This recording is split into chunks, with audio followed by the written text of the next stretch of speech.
Today I'm going to show you guys how to install these projector door lights, which go right beneath the door, and they replace the OEM light, so there's no drilling or cutting required. So first you're going to want to see where exactly this hole is.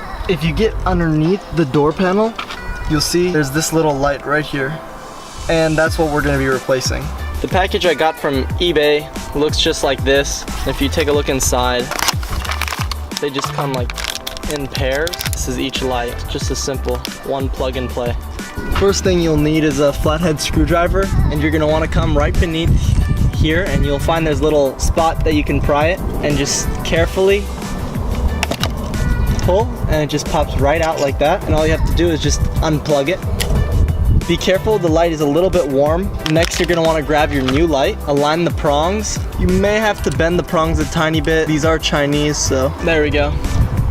Now everything lines up, and to put it back in, you're just gonna wanna put the tab in, slide it, and then pop the other side up like so.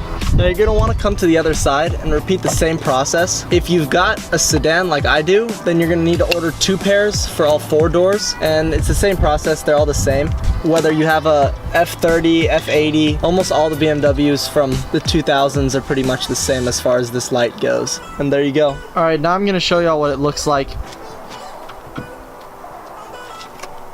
There's the driver's door and the back door.